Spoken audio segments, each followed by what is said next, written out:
When it came time to pick a college, I narrowed my choices. West Virginia was at the top of that list, and I never regretted that decision from the day that I set foot in Morgantown.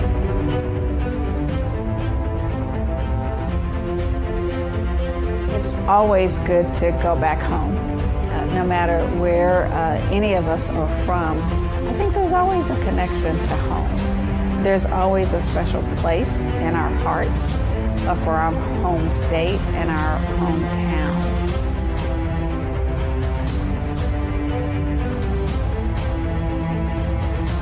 It's hard for me to put into words what WVU, West Virginia University, the Mountaineer family, and just being part of it means to me.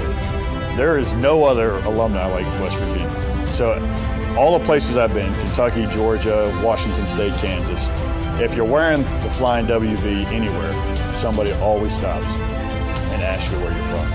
Or did you go to school there, or are you from there?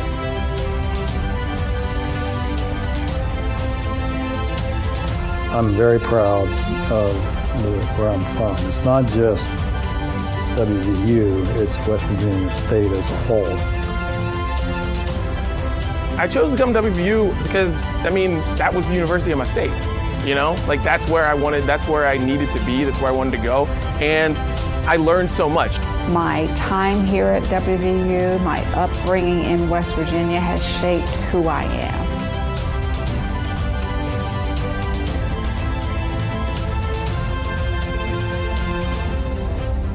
It's everything to me. It's my whole identity from childhood. So I was born, raised, and educated in West Virginia. So I'm 100% West Virginia.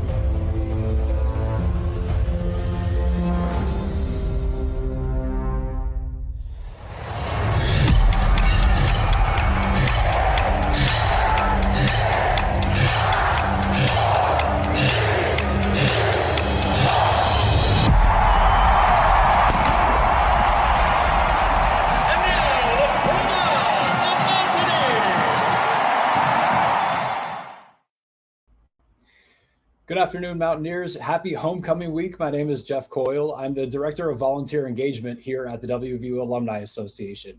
All week here in Morgantown, we are celebrating this opportunity to welcome back generations of WVU alumni to explore our campus and to relive the memories that made their Mountaineer experience so special. And maybe the most common thing that we're going to hear this week from alumni who come back to visit WVU is just how much they can't believe how much the campus and the surrounding area have changed since their last time here. And so that's what we're discussing today. This webinar will be all about our campus from the past to the present, and even a little peek into what's in store as we go forward. And this afternoon, we are joined by Ted Svehlik, the Associate Vice President of Auxiliary and Business Services here at West Virginia University. Hi, Ted. Hey, Jeff. How are you? I'm doing very well. I'm really excited about today's conversation because as part of Ted's work for the university, he wears many hats. He oversees a variety of areas that keep our campus running, including facilities and services, planning, design, construction, scheduling, sustainability, transportation, parking. You get the idea. If it's happening on campus, Ted is likely involved in some capacity. And just a reminder, as we get through today's program, if you have any questions for Ted, please be sure to drop those in the chat below, and we'll make sure that we ask those and get the answers at the end. All right, so Ted, your portfolio here at WVU is broad. As I said, you wear many hats. So I just want to first start out and give you an opportunity to tell us a little bit more about what it is that you do and what the average day might look like at WVU. Sure. Yeah, it's something different every day. While I have a long title, I tell people I run many of the physical operations of WVU's campus. So as you said, facilities, roads and grounds, custodial services, our maintenance, our PRT, and then some of our back office functions like procurement, sustainability. And one that I think we'll talk a lot about today is construction services. And so it's something different every single day. I love the opportunity to be here at WVU and help grow and change our campus to meet the needs and purpose of the campus. And I think my every day is something new and something fun, I think. So it's a great opportunity. And I love working here. Yeah, well, we love having you here, Ted, and we're glad that you're joining us today. As we celebrate as we celebrate homecoming on campus, thousands of alumni are going to be coming back to this place that they called home and visiting their favorite spots. And we hear that from prospective students and freshmen when they get here. They say, I didn't know that this was the place for me, but when I set foot on campus, just seeing it told me this is the place that I'm supposed to be. So, in your position, what parts of campus do you really think have become the most beloved for our students, for our alumni now and in this past decade? I think Woodburn Circle will always be our iconic postcard, right? So I call it, our postcard view of campus, where we have 100-plus-year-old buildings, a beautiful quad out in front of it, and just a sense of the deep history that is WVU. And so I think when we look at iconic areas, Woodburn's definitely one of them. But when I think about campus, it's not just these big views, right? And whether it's Woodburn, Moore, Stewart Hall, or some of those favorite older buildings, or some of the newer fun buildings like our rec center on Evansdale or Evansdale Crossing. But I encourage folks when they're back to look for those hidden gems. And I think there's a lot of those around campus that people may not know about. So you've probably seen the front side of Woodburn Hall, but if you walk straight through Woodburn Hall out the back door, there's a beautiful terrace out back with one of the best views of, the river, our Evansdale campus, lots of greenery and foliage this time of year as well. And I think that's one of those hidden gems on campus that people sometimes don't always see. For students, it's a great spot to go out, sit on the steps of this, historic building, and find a minute of quiet to look out over the world. And so I think those areas will always exist. And we have those all over campus, whether it's our art museum down on Evansdale, which is, another hidden gem. Sometimes people drive onto our Evansdale campus and don't stop. There's some amazing work that goes on there. If you're up at HSC, it might be our HSC gardens. So we've got some community gardens, memorial gardens over there that I think are pretty great spots to, again, take that moment to breathe. I think anywhere on the PRT is iconic and someplace we're seeing. It's our old historical people transportation system, our personal rapid transit. I love that. And if you're off our campus and you're someplace like Jackson's Mill, which is part of our extension, you may see things like the All Faiths Chapel down there, which I think is just gorgeous. On Potomac State, on our Potomac State College, it might be something like the Quad, or at Beckley, it might be something like the new Tech Learning Commons that we have down there. So much changes on our campuses across the state. And I think there are so many both iconic spots like Woodburn Circle, but also those little hidden gems that, I find great spaces to really just enjoy yourself on campus. I think something that would do well, Ted, if you're willing to undertake this effort, come up with that list of the hidden gems. I would love to have that be something that, we can distribute. And as people come on campus, whether they're visiting or you're talking about freshmen who maybe don't know their way around yet, get them outside of just the classroom, take them away from the things that they see on the postcards like you talked about. I think that could be really cool getting into the weeds with some of those places that you just mentioned. And some of them aren't so hidden even, out in front of our old B&E school, which is now Field Hall. We actually have one of our experimental gardens, and you'll see some, believe it or not, tropical plants here in West Virginia that make for great photos. We saw during graduation, students taking lots of pictures down there. And so, those places and those moments can exist anywhere on our campus.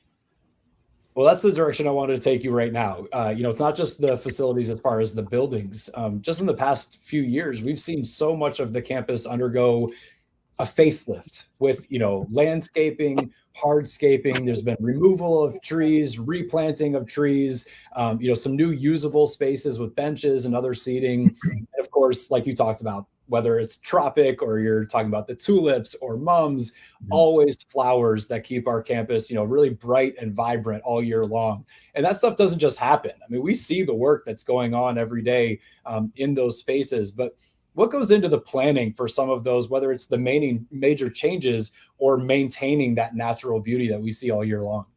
Yeah, so for the last few years, we've had a process we call 3 Rs. And if you've been here in West Virginia, you know that it gets a little gray and brown in the winter time, it's a little bit gloomy.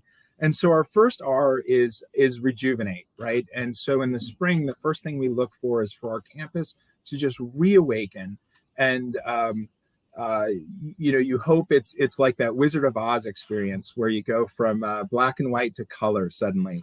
And as tulips come up, the daffodils start blooming and our trees start to come to life. There's no place like WVU for that sort of thing. We plan that stuff now. So all those bulbs, oddly enough, get planted this time of year to make sure that when our campus reawakens in the spring, we're ready to bring people outside and kind of bring that life back to campus. Over summer, we look to renovate our campus. So within this short period of time between graduation and welcome week, we do all of our major renovation on campus. And so whether that's refurbing buildings, changing the way our roads and grounds look, or those sorts of things, it's all about how do we create those new and unique things that, if you're a first-time student, you're going to love, but if you're a returning student, it's still going to be exciting to you. And then our last R is reopening, and we really love and look forward to Welcome Week and Homecoming and Fall Family Weekend and all of the events that happen this time of year. And our goal there is to make sure those surprises are front and center, right? So those new things, when you as an alumni come back to the campus, I'd encourage you to look for that new.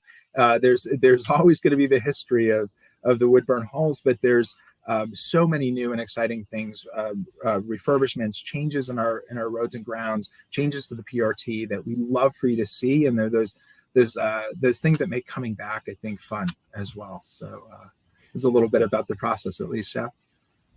Yeah, and so then, some of those spaces that I notice, I drive through campus, especially the downtown area on a daily basis.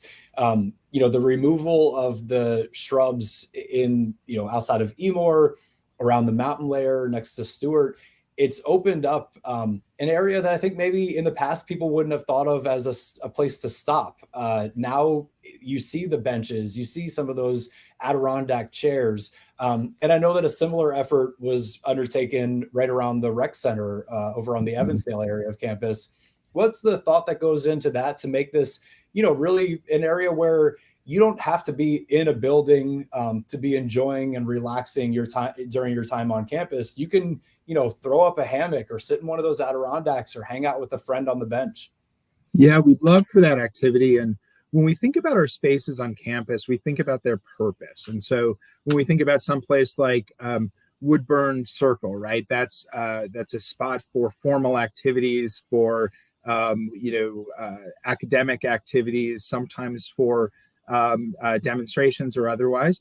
Out in front of someplace like the mountain layer, it might be more about students and how do we make this a welcoming spot for students to hang out, to enjoy themselves, to be able to study, engage with their friends, blow off some steam at some points. When we think about rec center, that concept of wellness exists. And so purpose is one of the things that we think about very much when we think about any of the spaces on campus. And so the changes that you see are generally driven by that purpose and driven by what we think, our students will want and need. As we looked at our previous setup of the grounds out in front of the mountain layer, we realized that students, especially post-COVID, were walking right from, Woodburn Circle, Emor, Armstrong, and heading right into the mountain layer and missing that experience of, seeing the Mountaineer statue that's there, being able to hang out outside. And so we had some shrubs there that were reasonably overgrown, and we've removed them and kind of replanted that area. And you'll see a bigger change, I think, as we get to our first R in the spring. But we've added Adirondack chairs. We've added spaces for students to hang out, to really engage with that outdoor place. And I think we're seeing that happen. The farmers market now engages on that terrace up just outside the entrance, the main entrance to the mountain layer. And so, I love to see that engagement. We've got a refresh booth now where Student Life runs activities near Emor Hall, our center of student life.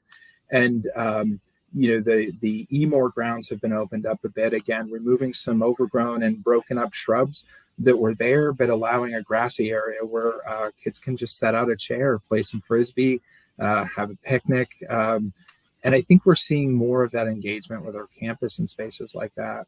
And you mentioned Evansdale, and those ponds over by the rec center, I always felt were one of the most underutilized areas on campus. There are these 2 ponds that were down there, and we wanted to figure out how we could help students engage in that area and what was the purpose of that area. We've added a fountain to one of the ponds. We hope to add a second one next year, actually, a larger fountain to the lower pond, and a smaller one up to the upper pond. We've added a footbridge down there. We've added some Adirondack chairs. There's frisbee golf down there now. And so it's one of those peaceful places on campus. And rather than being a bit overgrown, you can now see the waterfalls from the different ponds. You get that peaceful trickle sound of water, in the middle of a busy campus. And it leads us into, other things that we're looking at, like how do we help the rec center use the area behind the rec center for a yoga space that might look out onto that, onto that area, or for a ropes area, for other things. And so, we're starting to see students engage with that space much more too. And I love seeing, all these spaces used for their purpose. Yeah. I drove by that area of the rec just the last 2 days. It was in the 70s here on campus, beautiful blue skies, sun is out, and you're definitely seeing people take advantage of it. So certainly great to see it put to use. Those may be some of the more subtle things that people will notice as they come into town. You're not going to miss Reynolds Hall when you get to the downtown area, driving along Beechhurst, thinking that maybe you're going to see the old field house, see Stallnaker, and instead one of the most state-of-the-art facilities that you're going to see in the entire country right here in Morgantown. It's the new home of the John Chambers College of Business and Economics, and it is incredible inside and out. Such a functional, gorgeous building. But I imagine for your team, you see a number of challenges and opportunities when you embark on something like that. What went into it from your standpoint to pull it off to where it is now, having just opened earlier this year? Yeah, so something like Reynolds, first I'll say, I think is one of the most amazing buildings on campus. And if you are visiting, be sure to go down there and see it. It has a very modern tech-like feel in the building, and we'll show you some pictures of it. It's a 5-year journey to do something like that, both from ideating, designing, to building it. And so we knew where it was going to go. It's along the waterfront, and it was a replacement of Stansbury Hall, which many of you know is where Jerry West used to play basketball back in the day. Stansbury had reached kind of the end of its useful life, and we have more modern facilities now, like the Coliseum and otherwise, for basketball. And so, in August of 2019, we began demolition on Stansbury, and it was sad to see that go, but we have preserved bricks and preserved parts of that Jerry West basketball floor that are in other spaces in our campus now. So we've kept that history as we've built Reynolds. But a year later from the time we started demolition, we started having steel and framing, and something started to look like a building was going to be built there.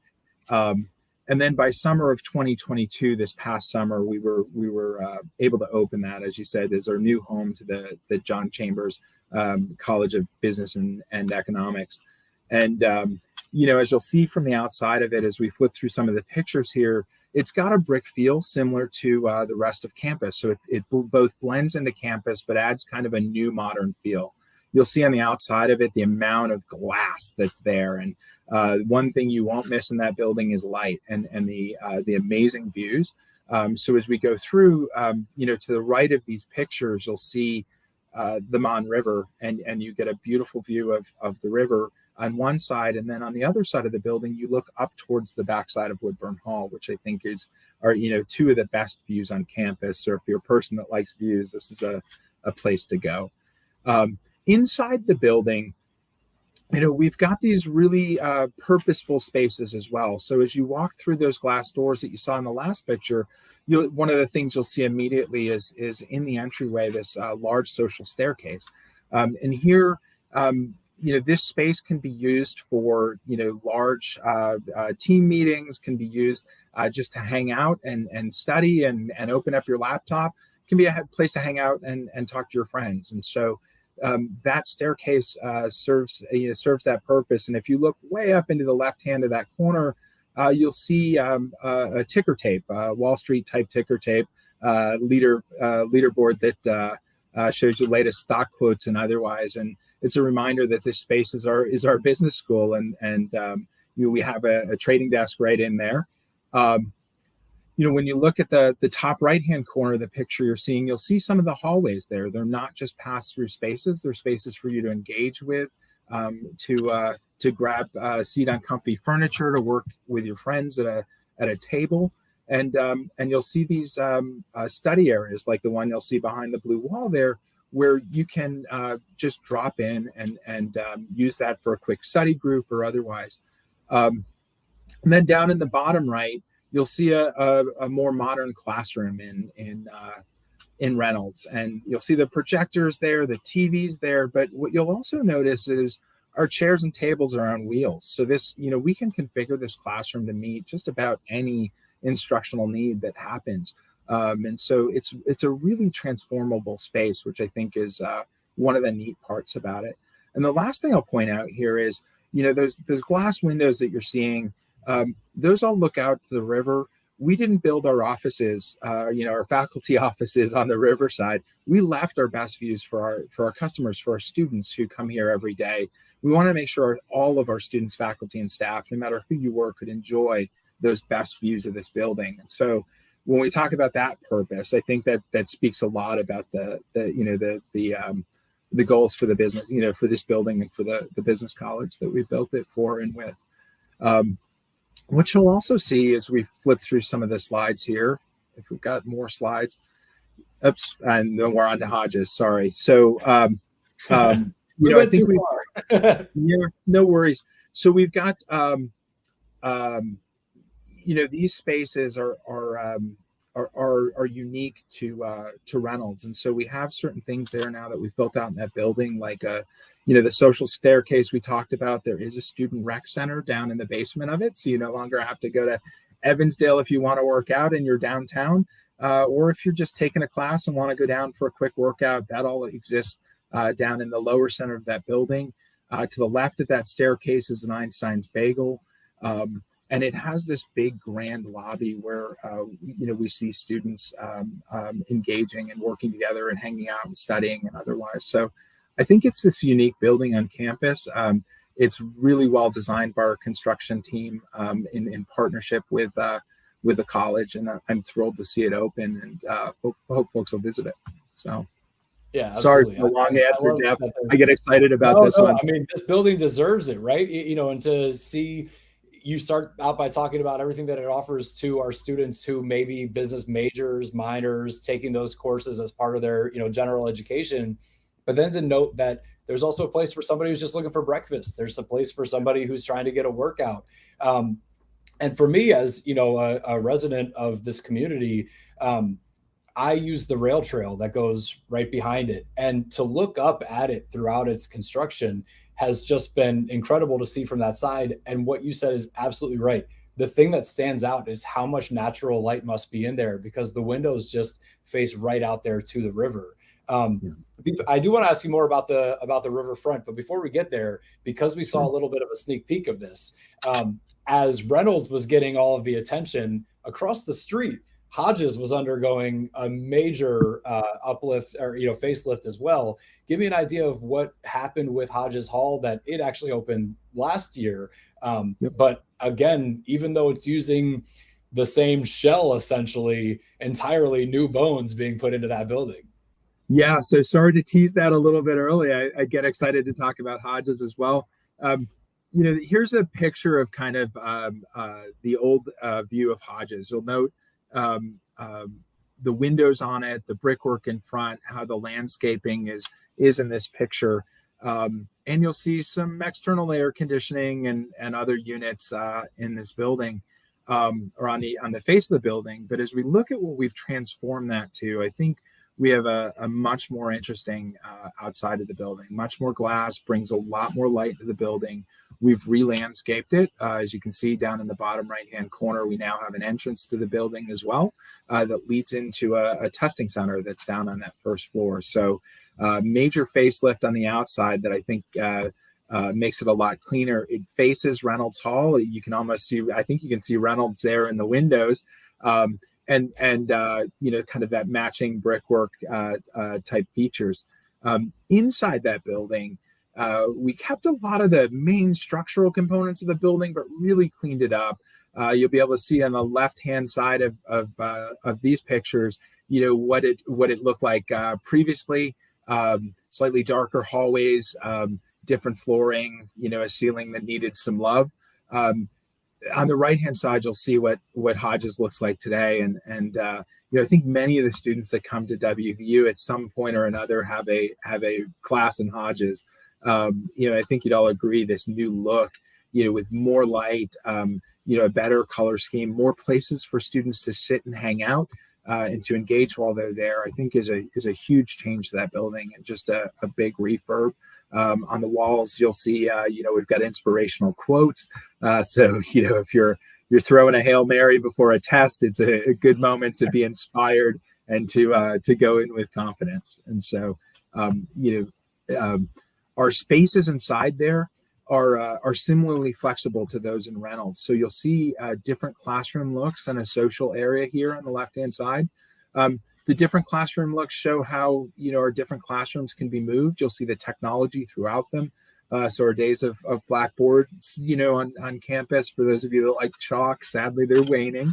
And now being replaced with new technology like, you know, cameras, video capabilities, large screen projectors, and otherwise. And, you know, these rooms really help them lend themselves to small group meetings, you know, group learning, and those sorts of things, or could just be set up as a normal classroom. And the social spaces, I think, allow folks when they're waiting for classes or just need to hang out afterwards, or want to have a study group or just a cup of coffee while you're sitting there. You know, there are now spaces in that building for you really to engage, feel at home, and prepare for your classes. So it's a great space. There's a final picture, I think, of some landscaping we did outside of there, newer, cleaner look. You'll notice sort of the rock facade on the bottom, which I think gives that building a whole different look and feel. It is right close to the Beechhurst PRT station, which we have started to refurb as well. And so some cool stuff happening at that station too. So, you know, that whole area of campus is now just our brand new shiny area that we hope to expand from.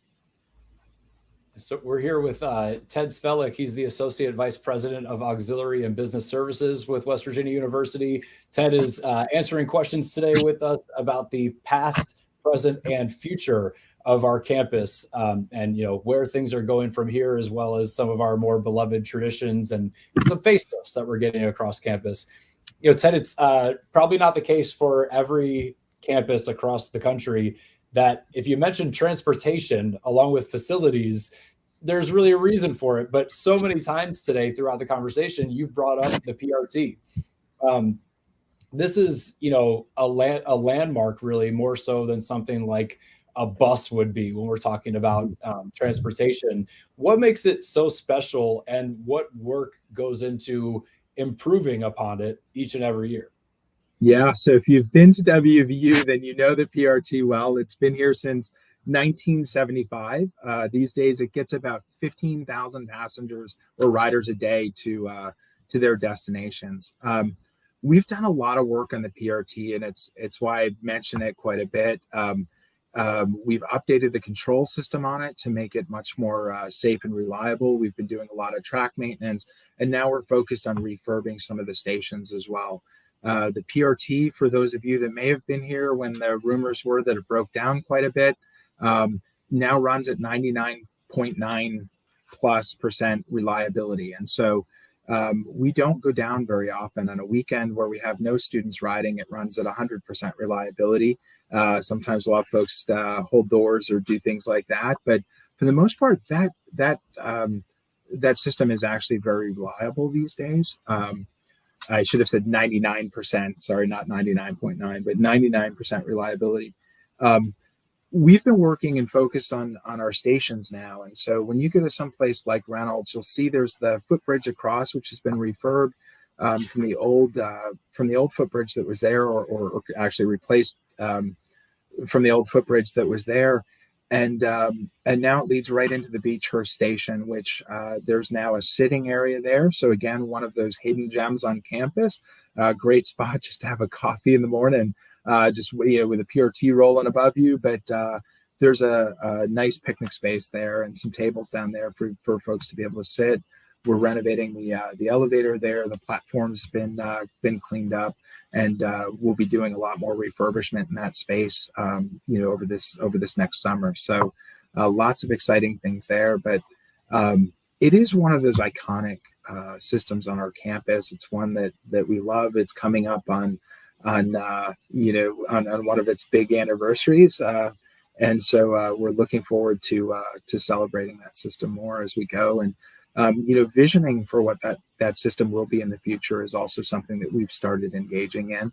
Nothing to announce yet on that all, but there's some cool conversations happening. Oh, I'm looking forward to some renderings or just a little bit more detail of that. Maybe next year for homecoming. Yeah, we'll tease you for next year's homecoming. How's that? Okay, so if you have a question for Ted, be sure to load it into the chat below. We'll get to your questions in just a few moments as we wrap up our conversation.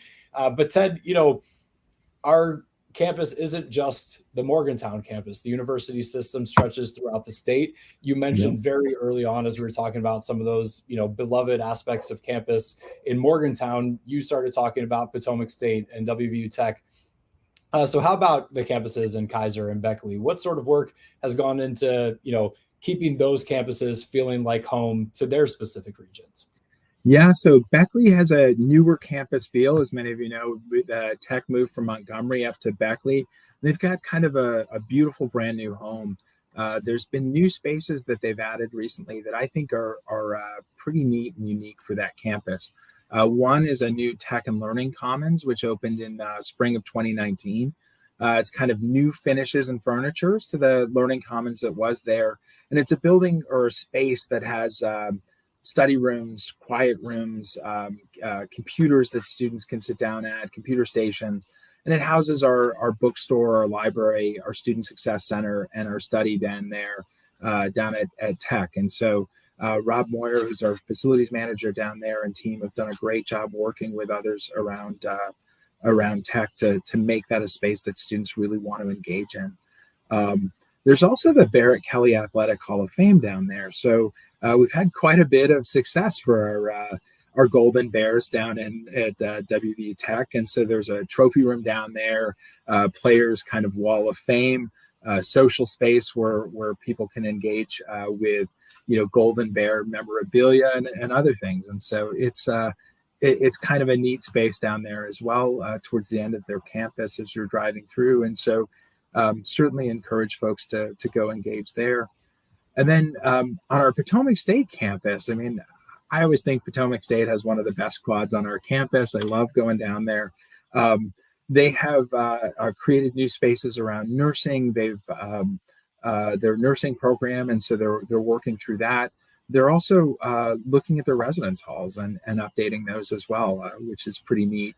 I think we'll be consolidating some of our residence halls, so we probably have a few too many on that campus, but making those which are there a new experience for our students. And so really looking forward to seeing that transformation there. I think for anyone that knows Davis Hall, it's getting a new roof coming up as well, which I'm excited about and is much needed, and I think will add to that quad experience down there. I think when you go to that campus, one of the things that impresses me is just the partnership between students, faculty, and then the roads and grounds team there. So right in the middle of the quad are generally flowers that are grown there in the greenhouse by some of the farming programs that are there. And so I think that's a kind of one of those cool partnerships that you see on a campus like Potomac State. So that's great.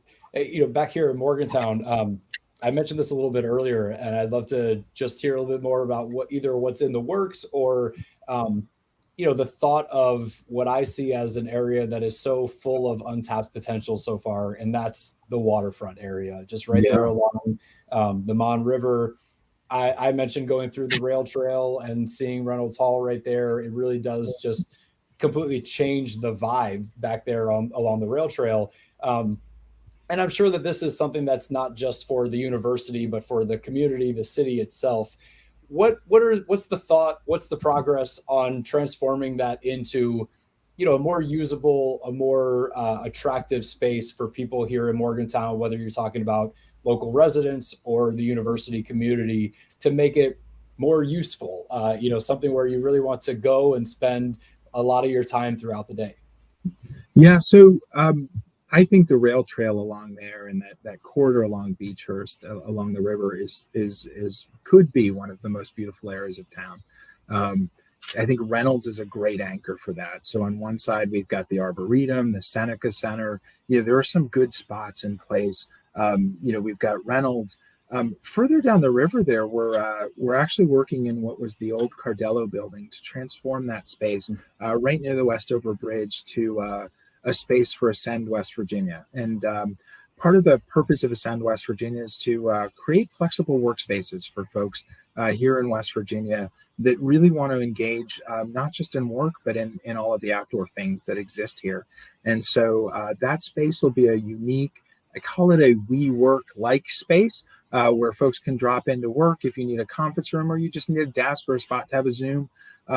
That workspace for businesses or for individuals will exist.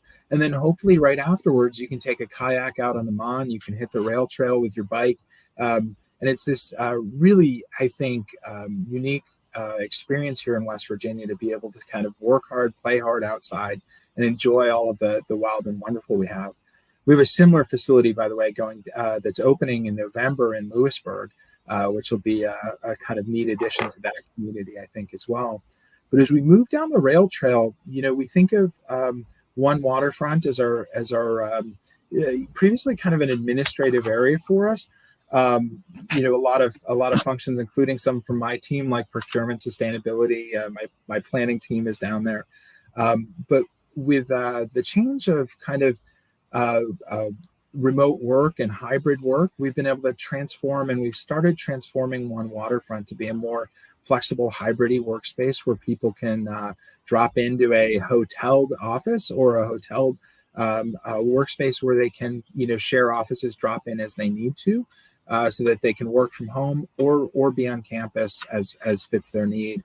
And our hope there is that we can use that One Waterfront building, Marina Tower, and some of the spaces down there to help build up our business presence in that area as well. And so when you think about that, there's this potential business corridor right there, that's growing, from Reynolds Hall all the way down to One Waterfront Place.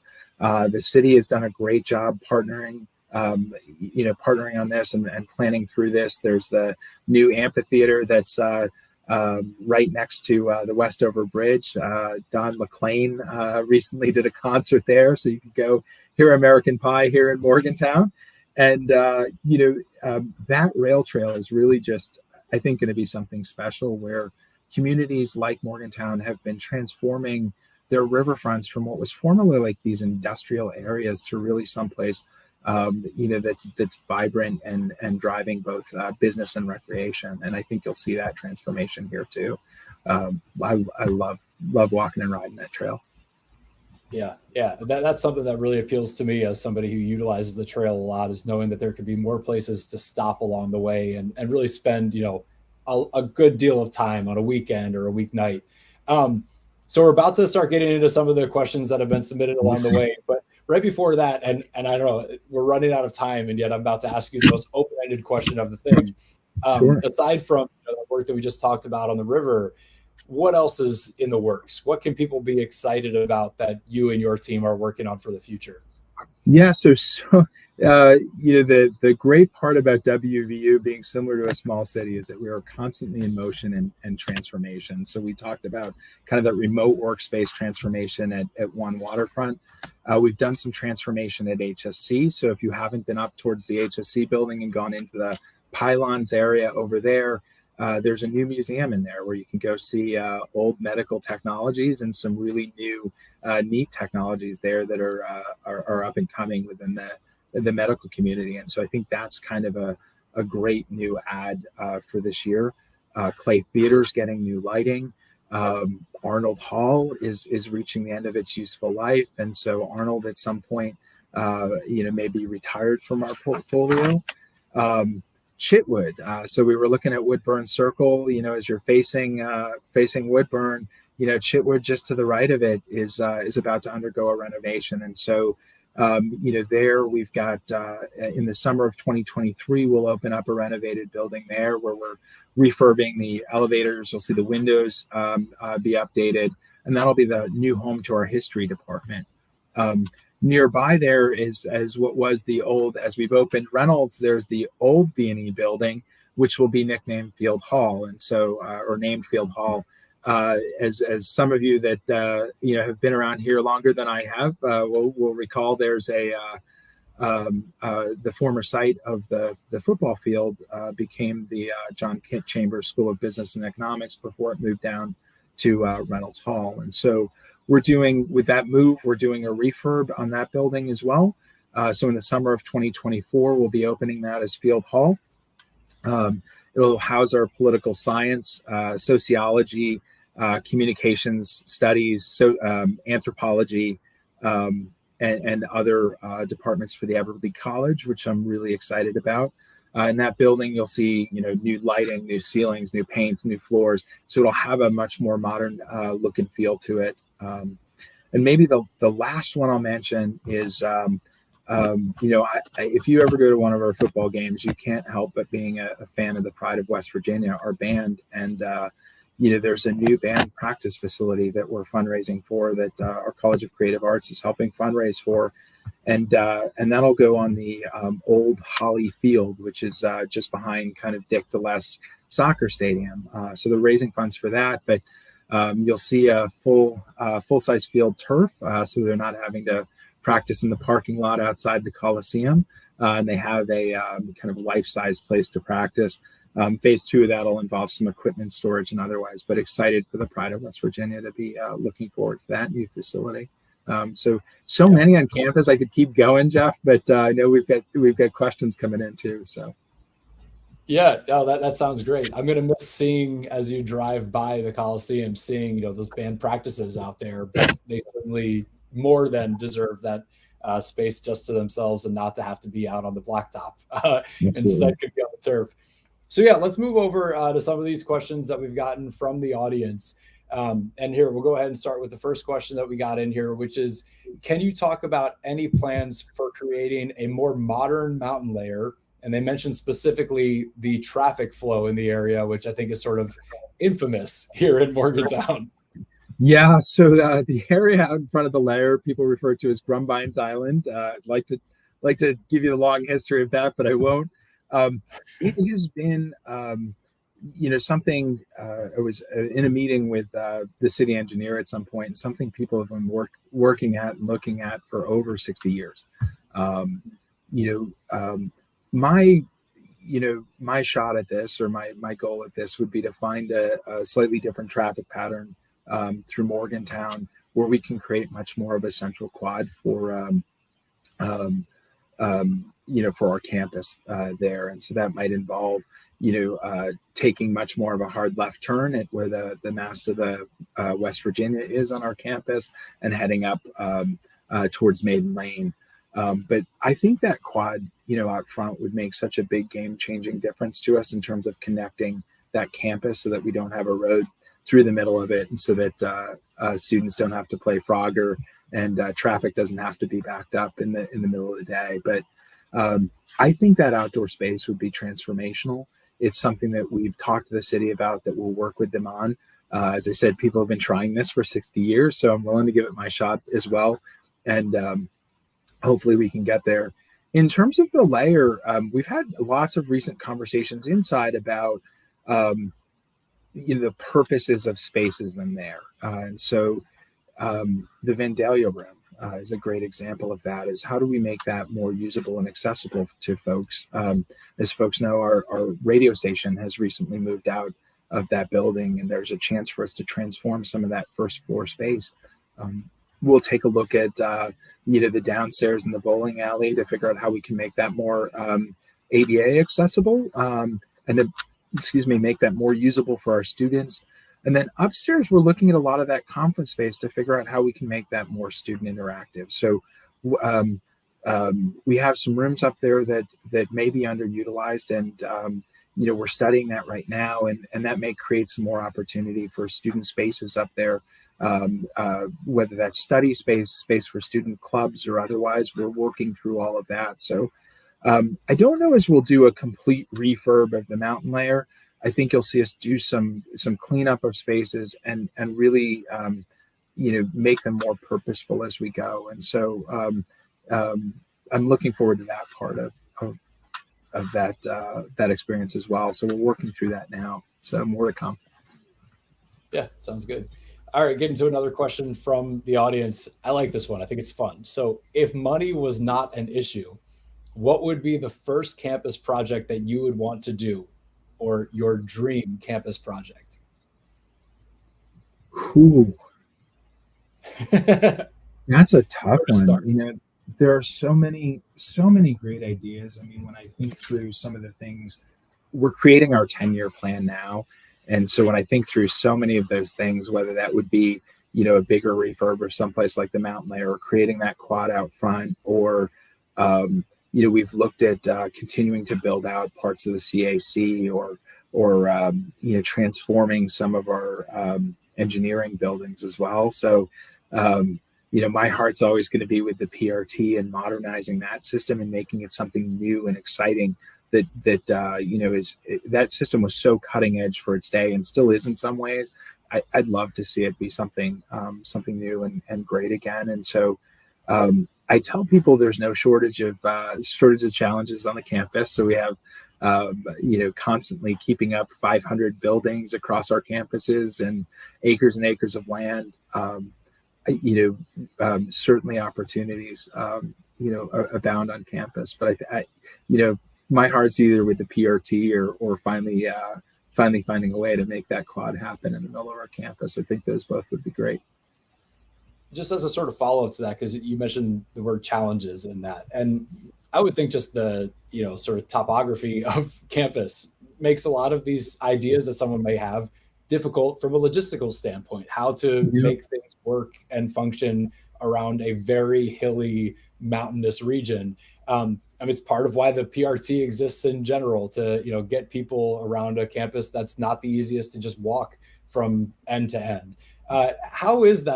How much does that factor into a lot of the decisions you're making when you're looking for a new plot of land, or when you're deciding to potentially divert traffic in the middle of downtown, that you're going right up a hill toward Maiden Lane as opposed to necessarily, keeping flat ground?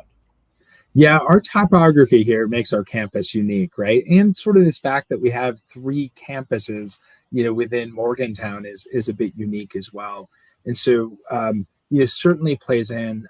It's certainly a challenge for accessibility on our campus, for people who need ADA accessibility. And it's one of those things we're working on.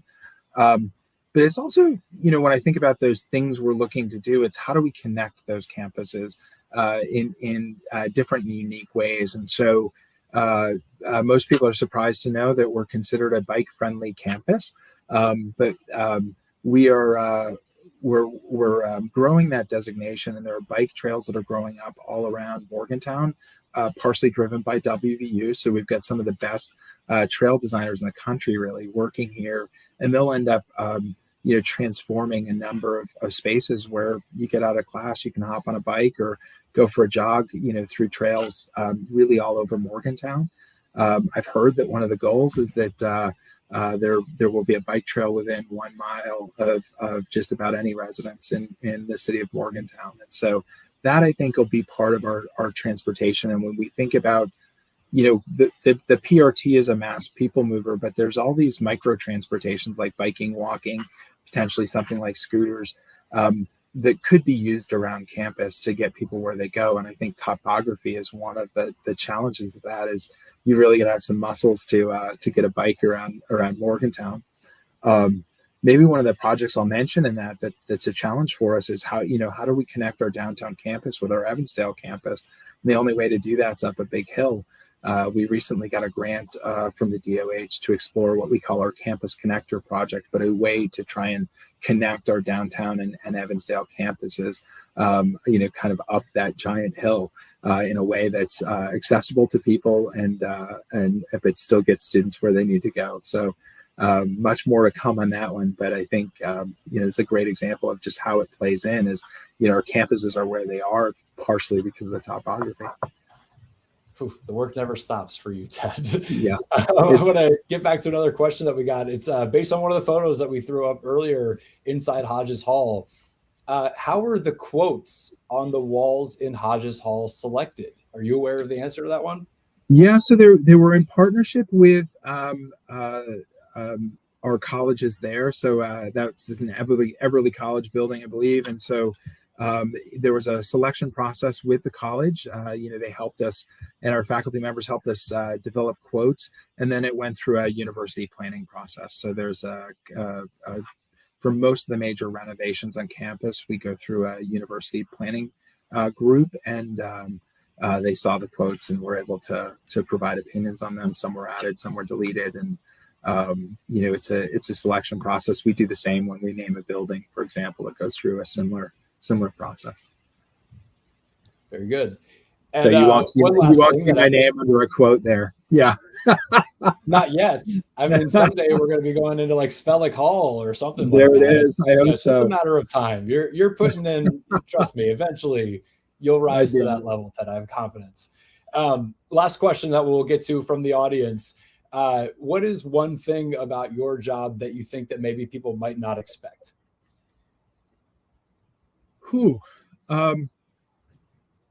I think something people don't normally expect from me, and I think is sometimes a surprise to my team. So I've got about over 600 people on my team that help keep this campus running day in and day out. I am out on campus every single day. So there's not a day that goes by that I don't drive through all three of our campuses to make sure that they look and feel the way they should. That experience that we have here at WVU, we like to say is extraordinary. I want to make sure that when people come on our campus, they don't just have an ordinary university experience. They have that little bit extra, right? Something that makes their time here extraordinary. And so, I don't know, as people always expect executives in my role to be out and about, but I talk to our roads and grounds people, our maintenance people. Generally, we all wear name tags because we want to be accessible and want to be engaging in students.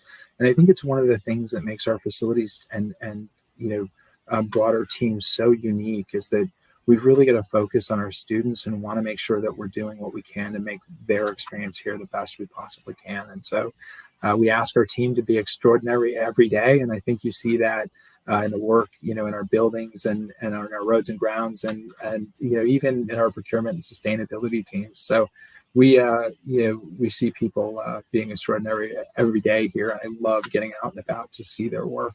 And, as you can tell, I love to show it off as well. Yeah, I can definitely get a sense of that. Well, Ted, thank you so much for your time today, giving us this overview and reminding us that there are many reasons to really stop and smell the roses, appreciate the beauty behind each of our WVU campuses. We certainly appreciate the work that you're doing here in Morgantown, Kaiser, Beckley. Thank you for joining us today. Thank you, Jeff. Thanks for the time, and great to talk to everyone. All right, that is Ted Svehlik. And hey, thank you all for joining us today. We really hope that you learned something about the work behind the scenes that keeps our campus looking and functioning the best that it can. And of course, homecoming week is well underway. Whether you intend to come and see us this week in person, or if you're celebrating from far away, there are plenty of ways to get connected. Please be sure to visit homecoming.wvu.edu. We'll have a full rundown of the events that we've got planned, both in person and virtually. We can't wait to welcome you home the next time that you come to visit. Thanks again, and happy homecoming week.